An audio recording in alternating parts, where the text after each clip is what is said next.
Assalamualaikum warahmatullahi wabarakatuh. Waalaikumsalam warahmatullahi wabarakatuh. Pada malam hari ini kita akan melanjutkan serial diskusi tentang tafsir, tadarus tafsir.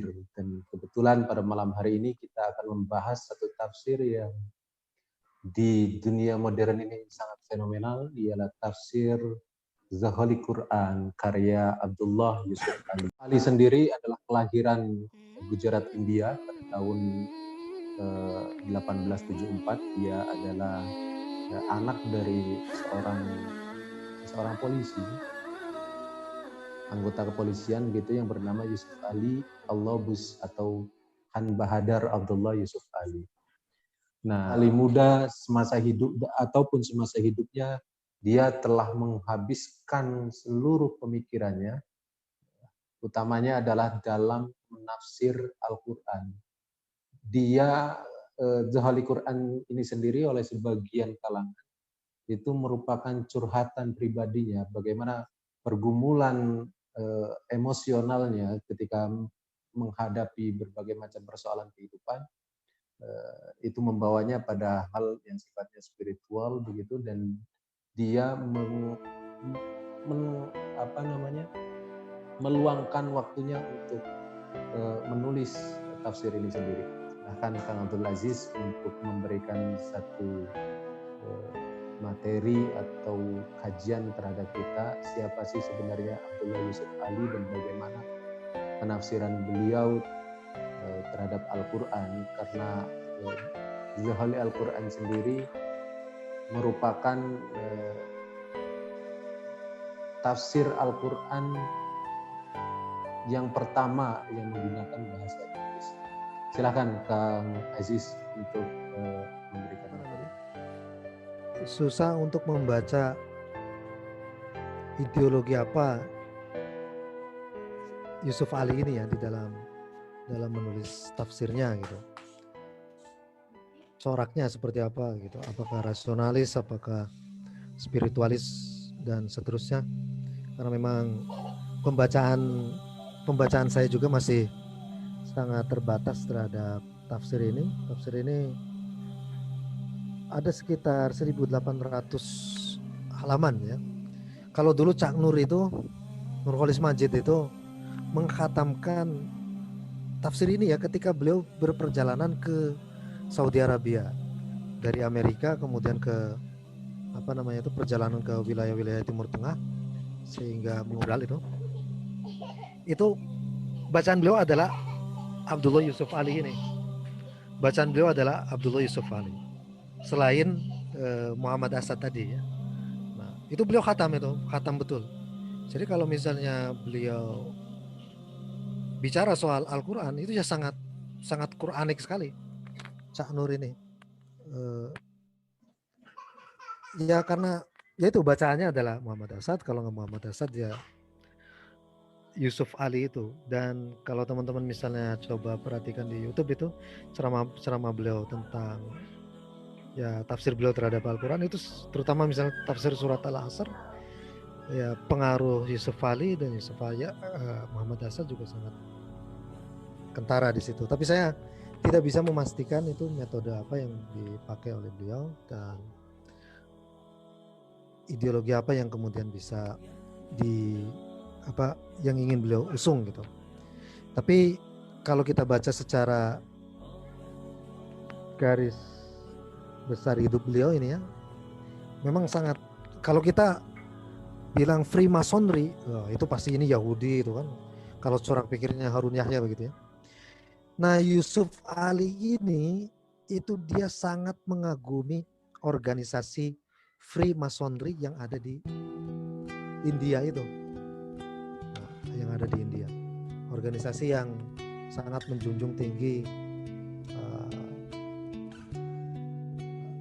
kebebasan ya, terutama kebebasan berekspresi, kebebasan berpendapat, kebebasan berpikir gitu. Ya, tidak mau terikat oleh dogma-dogma gereja ataupun dogma-dogma agama misalnya yang terkesan mengungkung rasionalitas. Nah, mungkin kalau kita baca dari segi sini ya mungkin ada juga corak rasionalis dari Abdullah Yusuf Ali ini gitu. Tapi dalam tafsir yang ini ya, Fawatihus Suwar itu, atau yang kita sebut sebagai al-muqatta'at, yang kayak alif lam mim, ha mim dan seterusnya, itu corak sufistiknya jelas di situ ya. Maksudnya sufi dalam pengertian yang mendapat basis pengaruhnya itu dari tradisi Syiah Ismailiyah ya, yang dari Rasail al-Jamiahnya karya Ikhwan As-Sofa itu ya, yang banyak tradisi simbol-simbol itu. Ya kemungkinan juga Abdullah Yusuf Ali ini paham tentang ilmu asroril huruf namanya. Ilmu rahasia huruf. Nah, ilmu ini ya biasanya dikuasai oleh kaliber sufi-sufi sekaliber Ibnu Arabi ataupun misalnya Abdul Karim Al-Jili ya. Kalau teman-teman baca misalnya kitab Al-Futuhat Al-Makkiyah karya Ibnu Arabi, di situ terutama di jilid berapa? Jilid 2 atau jilid 3 atau jilid 1, saya jilid 1 dan 3 itu ya pokoknya. Ada penjelasan yang cukup rinci tentang ilmu asraril huruf. Nah, kemungkinan Yusuf Ali juga mendapat banyak inspirasinya dari ilmu asraril hurufnya orang-orang sufi ini, yang kemudian beliau terapkan ilmunya, pengetahuan beliau ini terhadap penafsirannya terhadap ayat-ayat Al-Quran yang berisi kayak Toha, Hamim, Alif Lam Mim, yang di dalam tradisi tafsir disebutnya sebagai al-muqatta'at ya, seperti itu. Ya, ada pertanyaan mungkin? Ada lagi? Oh, Nah, teman-teman, di sini saya belum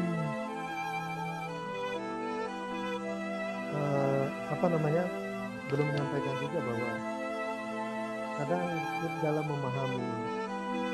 memahami agama orang lain, kita juga harus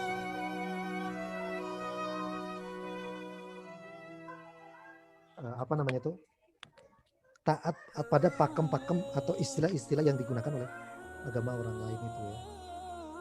Nah, artinya kalau kita ingin memahami agama mereka, ya kita pahami istilah-istilah yang mereka pakai. Jangan kita pahami asumsi kita dari agama kita ini untuk kemudian menyeberang memahami agama mereka. Itu nggak bakal ketemu seperti itu. Nah, di sini mungkin pertanyaan tadi ya yang bisa kita ajukan terkait tadi ya, terkait konsep Trinitas itu. Kalau seandainya memang Allah itu Bapa, Putra, dan Roh Kudus, pertanyaan kemudian adalah kenapa Yesus di kalangan orang Kristen itu disebutnya sebagai Tuhan? Ingat bahwa ada istilah yang beda ini yang saya coba temukan itu. Ada istilah Tuhan, ada istilah Allah ya di dalam Kristen.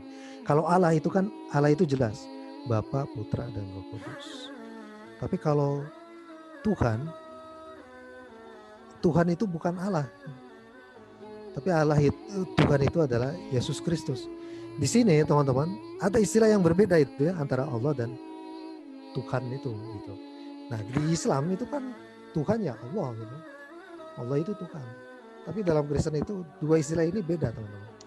Dan itu pernah secara sekilas dibahas juga di dalam kitab At-Tamhid fi Ilmil Kalamnya ini ya, Imam Al-Baqilani gitu. Ketika beliau membantah orang-orang Kristen kenapa Yesus disebut sebagai ilah gitu. Nah, karena ternyata mereka salah memahami. Ya mungkin kita juga salah memahami gitu. Salah memahami konsep seperti itu. Saya pengen ngambil contoh di sini ya. Di sini saya kutipkan dari kitab Torah ya, Taurat misalnya, kitab Keluaran atau Exodus misalnya. Di sini bagaimana misalnya dalam kitab Taurat ini Musa itu disebut Tuhan. Wa yomer Yahweh el Moshe. Wa yomer dan telah berkata Yahweh Allah ya, el Moshe kepada Nabi Musa. Ro'e, ya lihatlah, si, ro itu ungzur dalam bahasa Arab itu. Netatiha itu kha itu kamu, ka anta ya. Netati ti itu kayak tu dalam bahasa Arab, anak. Netatiha, aku akan jadikan kamu Elohim, Tuhan. Elohim itu Tuhan ya dalam bahasa Ibrani. Jadi kok menarik ini. Nah, kemudian Tuhan untuk siapa? Le Pharaon, untuk Parao, Firaun, ya Firaun. Ve Aharon, Harun dan Nabi Harun ya. Akhika, saudaramu itu, Yihye Nafi Echa, ya akan menjadi your prophet, nabimu, seperti itu. Nah teman-teman,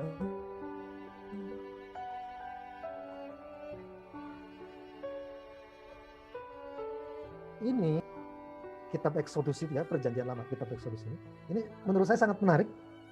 Tapi saya tahu kutipan ini dari kitabnya yaitu siapa, At-Tamhid fi Ilmil Karam karya Al-Baqilani itu. Tapi dalam versinya yang berbeda ya. Dalam versi bahasa Arabnya ini diterjemahkannya begini.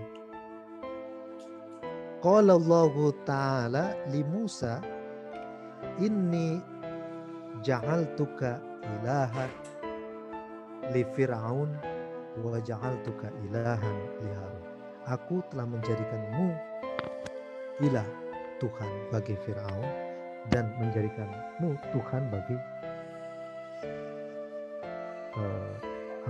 Harun ya. Kalau di sini kan bukan Tuhan bagi Harun kan, tapi Harun itu adalah akhika yihye nafiyeha, saudaramu yang menjadi nabimu. Nah, kalau di sini di versinya siapa Al-Baqilani itu justru bukan seperti itu. Versi bahasa Arabnya laqad ja'altuka ilahan li Fir'aun wa ja'altuka ilahan li Harun. Aku telah menjadikanmu Tuhan bagi Firaun dan menjadikanmu Tuhan bagi bagi Harun. Nah, di situ kemudian ada catatan dari siapa namanya? Ada catatan dari Al-Baqilani bahwa yang dimaksud Elohim atau ilah di situ bukan pengertian Tuhan yang disembah itu, al-ma'bud itu bukan. Tapi di situ beliau menjelaskannya sebagai al-mudabbir lahu, yang membimbing lahu Firaun, wal amir, yang memerintahkan lahu bagi Firaun. Intinya, nah di situ Tuhan ya, bahasa lainnya itu adalah pembimbing, atau mungkin kalau dalam tradisi Torekat itu mursyidnya lah ya, mursyid Torikoh gitu ya, itu kalau dalam bahasa ini mungkin ilah sebutannya. Nah, disebut ilah karena orang-orang terlalu mengagungkan sosok Musa itu, sosok Nabi Musa atau ya bagi Firaun. Jadi ilah, Tuhan itu dalam agama lain kadang maknanya itu bukan sesuatu yang ma'bud, tapi hanya sebagai al-amir, al-mursyid dan seterusnya. Seperti itu ya. Silakan Mas Udut. Ya, terima kasih Kang Aziz. Kita masih membahas tentang The Holy Quran karya Abdullah Yusuf Ali. Tadi sudah dijelaskan bagaimana konsep Trinitas dan lain sebagainya. Tapi sebenarnya Kang, yang tadi dijelaskan oleh Kang Aziz itu, apakah itu adalah salah satu yang mempengaruhi tafsir The Holy Quran itu sendiri atau bagaimana? Seperti apa? Kemarin Asad itu berangkat. Kalau kita sebut misalnya paham beliau yang inklusif dan pluralis itu berangkat dari pendekatannya terhadap Al-Quran yang bercorak rasionalis. Nah, bisa jadi juga Abdullah Yusuf Ali ketika beliau misalnya memiliki corak pemahaman yang inklusif dan pluralis sama seperti Muhammad Hasan, tapi basisnya bukan yang rasionalis, basisnya adalah sangat spiritualis, ya mungkin orang sofistik lah ya, seperti itu.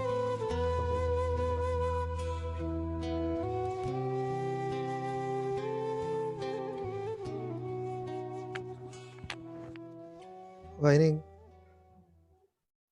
nggak kedengeran ya, masih di mute itu. Bagaimana karakteristik tafsir dari Zahal Quran ini, meskipun juga banyak sekali mengutip dari pandangan-pandangan dari aspek teologisnya Muhammad Asad dan lain sebagainya.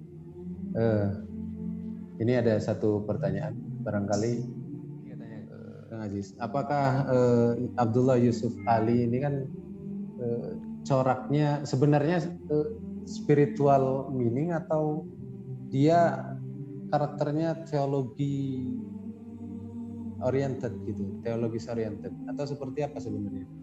Tadi di awal sebenarnya sudah dijelaskan kental aspek spiritualnya, tapi dalam kajian ini sepertinya tidak muncul spiritualitas yang dibahas di awal tadi. Corak spiritualnya itu beliau misalnya dalam beberapa, ini mungkin yang saya luput dari penjelasan tadi. Corak spiritualnya itu beliau banyak mengadopsi pandangan-pandangan sofistik.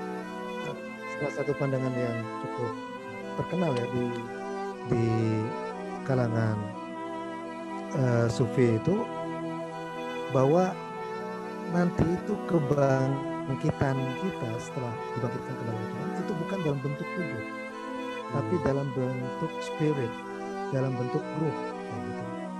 Nah, pandangan seperti ini kan adalah pandangan yang sangat-sangat ditolak oleh Imam Al-Ghazali dalam kitabnya Tahfutul Falasifah, ketika beliau mengkritik pandangan-pandangan Ibnu Sina, yang juga ternyata meyakini bahwa kebangkitan nanti itu bukan dalam bentuk badan, tapi dalam bentuk roh, dalam bentuk spirit. Nah, yang seperti ini pandangan sufi. Tapi kemudian Imam Al-Ghazali dalam kitab Mishkatul Anwar, kemudian dalam kitab Ma'arijul Quds kalau nggak salah ya, itu mencoba ya tidak konsisten gitu ya.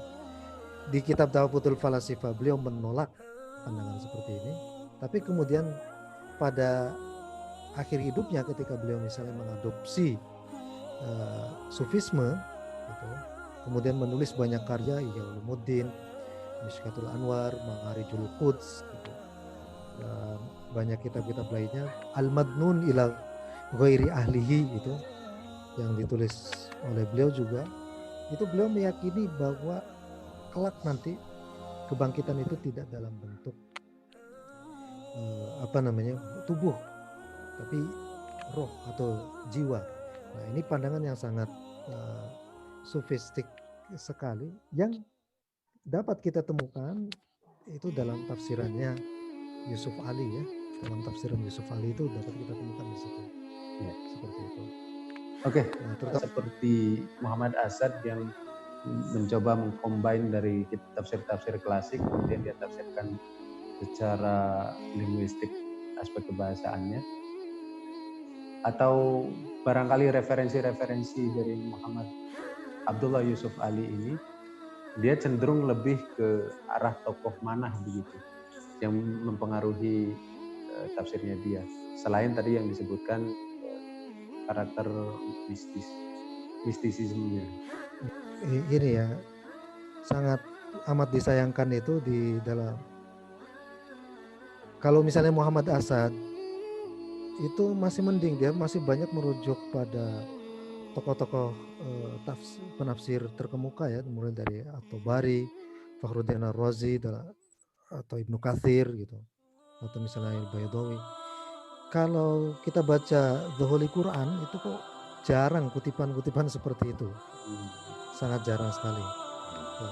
Bahkan kalau Asad itu kalau ngutip misalnya Lisanul Arab, terus ada Lane ya, Len, kan, orang Inggris yang menerjemahkan mungkin Lisanul Arab dalam bahasa Inggris itu, dia kutip itu. Tapi kalau Yusuf Ali, kalaupun misalnya ketika menginterpretasikan makna suatu kata, itu ternyata rujukan Lisanul Arab yang nggak ada, Qamus al-Mukhitnya juga nggak ketemu gitu. Jadi beliau langsung menerjemahkan saja gitu. Ini maknanya seperti apa kayak gitu. Seperti misalnya beliau menerjemahkan kata azwajum mutahharoh. Azwajum mutahharoh. Itu nggak langsung rujuk pada kamus mana misalnya Tajul Arus, Al-Qamus al-Mukhit dan seterusnya, enggak. Tapi langsung saja beliau terjemahkan sebagai companions pure and apa itu?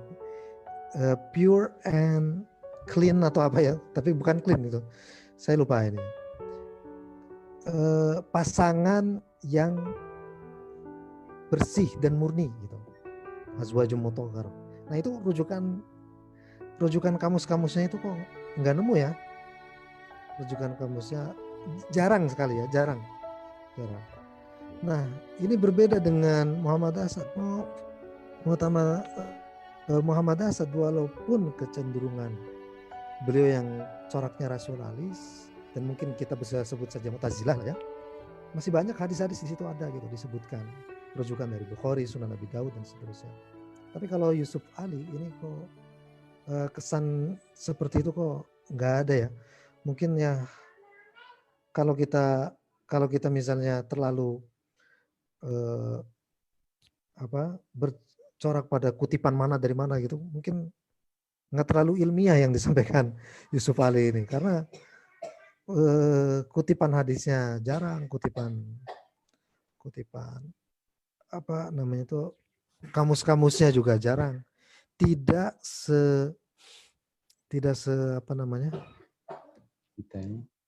tidak sedetail Muhammad Asad gitu. Walaupun tafsirnya ringkas, tapi rujukannya lumayan dahsyat ya, seperti itu. Oke, Kang Aziz, itu mungkin pertanyaan terakhir. Saya persilakan Kang Aziz untuk meng-closing statement di kajian pada malam hari ini. Ya, teman-teman, mungkin bagi teman-teman yang tidak bisa membaca tafsir dalam bahasa Arabnya, saya anjurkan teman-teman untuk merujuk pada tafsir dalam bahasa Inggris ya. Sudah banyak gitu, dan saya anjurkan teman-teman membaca tafsir The Message of the Quran yang sekarang itu kalau nggak salah sudah diterjemahkan ya oleh Mizan. Itu saya kira udah lebih enak lagi ya. Kemudian Abdullah Yusuf Ali juga katanya sudah diterjemahkan ke dalam bahasa Indonesia oleh Ali Auda kalau nggak salah. Nah itu ya lumayan lah ya. Tapi kadang kalau saya kurang ser kalau udah diterjemahkan ke bahasa Indonesia, kayaknya nggak apa gitu ya. Nah jadi ya lebih baik rujuknya langsung lah, yang kalau teman-teman punya akses ke bahasa Inggrisnya, nah, rujuk tafsir ke dalam bahasa Inggrisnya, bukan ke bahasa Indonesianya dan lain-lain ya, seperti itu. Itu aja mungkin yang bisa saya sampaikan. Ya, terima kasih Kang Aziz atas penyampaian materinya. Ini barangkali sebelum kita mengakhiri diskusi kita pada malam hari ini, perlu kita tegaskan bahwa salah satu tadi sudah dijelaskan bagaimana Zohali Quran itu mempunyai sisi kelebihan dan juga kelemahannya, sebagaimana tafsir-tafsir yang lain. Tetapi tafsir Zohali Quran ini minim sekali rujukan, dan itu yang membuat salah satu kelemahan yang terjadi yang ada pada Zohali Quran. Terima kasih sudah menonton channel ini di Facebook kita. Terakhir dari saya, wabillahi taufiq wal hidayah. Assalamualaikum warahmatullahi wabarakatuh.